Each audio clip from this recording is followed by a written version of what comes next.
Hello, അസ്സലാമു അലൈക്കും. Welcome back to Shaikha the home chef. എന്തായാലും ഇന്നൊരു സ്പെഷ്യൽ ഡിഷാണ് ഉണ്ടാക്കുന്നത്. നല്ല അടിപൊളി ഒരു പെപ്പർ ബീഫ് റോസ്റ്റാണ്. അടിപൊളി ടേസ്റ്റാണ്. ഈ രീതിയിൽ ഒന്ന് കുക്ക് ചെയ്ത് നോക്കണം. ഞാൻ ബീഫ് നല്ല വൃത്തിയായിട്ട് കഴുകിയിട്ട് ഒരു കുക്കറിലേക്കിട്ട് അതിൽ ആവശ്യത്തിന് ഇഞ്ചി വെളുത്തുള്ളി പേസ്റ്റും പച്ചമുളകും ഉപ്പും മഞ്ഞൾപ്പൊടിയും ചേർത്ത് അല്പം എണ്ണയും കൂടെ ഒഴിച്ചിട്ട് നന്നായിട്ട് മാരിനേറ്റ് ചെയ്ത് കുക്കറിൽ നന്നായിട്ട് വേവിച്ചെടുക്കുക.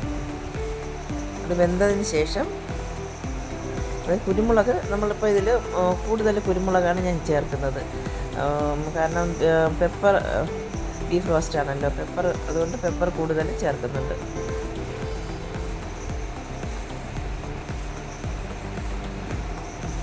കുറച്ച് കറിവേപ്പിലയും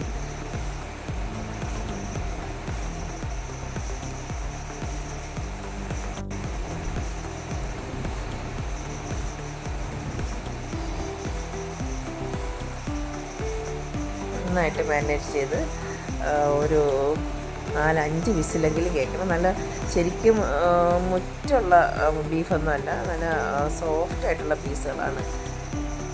നമുക്ക് ഈ രീതിയിൽ ബീഫ് റോസ്റ്റ് ചെയ്ത് നോക്കണം. അടിപൊളി ടേസ്റ്റാണിത്. ഇപ്പോൾ നമുക്ക് പൊറോട്ടയോ ചപ്പാത്തിയോ അപ്പമോ എന്തിനൊപ്പം കപ്പയ്ക്കൊപ്പം എന്തിനൊപ്പം കഴിക്കാം. അത്ര നല്ല രുചിയുള്ളൊരു നല്ലൊരു ബീഫ് റോസ്റ്റാണിത്. ഈ വീഡിയോ കണ്ടുകൊണ്ടിരിക്കുമ്പോൾ ഇഷ്ടമാണെങ്കിൽ ഒന്ന് ലൈക്ക് ചെയ്യണം. ലൈക്ക് ചെയ്ത് സപ്പോർട്ട് ചെയ്ത് ഒന്ന് സബ്സ്ക്രൈബ് ചെയ്തേക്കണേ. കാണുന്നവർ ലൈക്ക് ചെയ്യാൻ മറക്കരുത്. പിന്നെ അങ്ങനെ അത് എല്ലാം കൂടി ഞാനൊരു കുക്കറിലേക്ക് ഈ മാരിനേറ്റ് ചെയ്ത ബീഫും എൻ്റെ പീസെല്ലാം കൂടി കുക്കറിലേക്ക് ഇട്ടിട്ട് ഒരു 5-6 വിസിൽ, മാക്സിമം ഒരു 5 വിസിൽ മതിയാവും.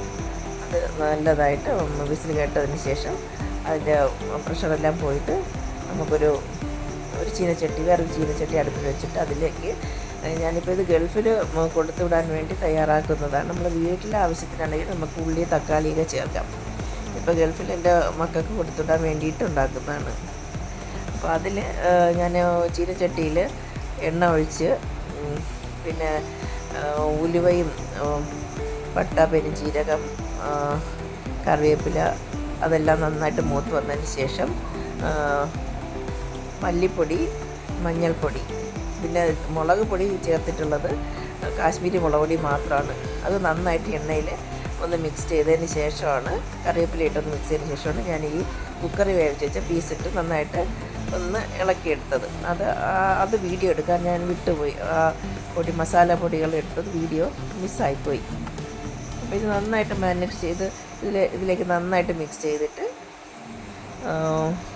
ഇത്തിരി എണ്ണയിടയ്ക്ക് അല്പം ഒന്ന് എണ്ണ ഒഴിച്ച് പിന്നെ നമ്മൾ ഈ കുക്കറിൽ വെച്ച് വെക്കുന്ന നമുക്ക് ഇത് വരുമല്ലോ, നമ്മൾ കുക്കറിലെ ബീഫ് വെന്തതിന് ശേഷം അതിൽ വരുന്ന ആ ഗ്രേവി ഉണ്ടല്ലോ, സ്റ്റോക്ക്, അത് ഇടയ്ക്ക് കുറച്ച് ആവശ്യമുണ്ടെങ്കിൽ മാത്രം അല്പം ഒഴിച്ച് കൊടുത്ത് നന്നായിട്ട് ഒന്ന് ഇളക്കിയെടുത്ത് ഒന്ന് റോസ്റ്റ് ചെയ്ത് ലാസ്റ്റ് അല്പം കൂടി ഒന്ന് കുരുമുളക് ഇട്ട് കറിവേപ്പില ഇട്ടതിന് ശേഷം നമുക്ക് അടുപ്പ് ഓഫ് ചെയ്യാം. അടിപൊളി ടേസ്റ്റ് ആയിട്ടുള്ള ഒരു ബീഫ് റോസ്റ്റാണിത്, പെപ്പർ ബീഫ് റോസ്റ്റ്. അപ്പോൾ എൻ്റെ വീഡിയോ ഇഷ്ടമായിട്ടുണ്ടെങ്കിൽ ഒന്ന് ഇതുപോലെ തന്നെ ഒന്ന് ഉണ്ടാക്കി നോക്കിയതിന് ശേഷം ഒന്ന് ട്രൈ ചെയ്ത് നോക്കണേ. ഇതുപോലെ ഒന്ന് ട്രൈ ചെയ്ത് നോക്കിയതിന് ശേഷം ഒന്ന് ഫീഡ്ബാക്ക് അറിയിക്കണേ. അത്രയ്ക്ക് ടേസ്റ്റ് ഉള്ളത് കൊണ്ടാണ് ഇത്രയും ഞാൻ ഇതായിട്ട് ശരിക്കും വളരെ നല്ല ടേസ്റ്റ് ആയതുകൊണ്ട് മാത്രമാണ് ഇത്രയും നല്ലതാണ് എന്ന് തന്നെ പറഞ്ഞത്. അപ്പം എന്നിട്ട് ഒന്ന് അറിയിക്കണം. Okay, thank you. എൻ്റെ വീഡിയോ ഇഷ്ടമായി ഒന്ന് സപ്പോർട്ട് ചെയ്യണേ.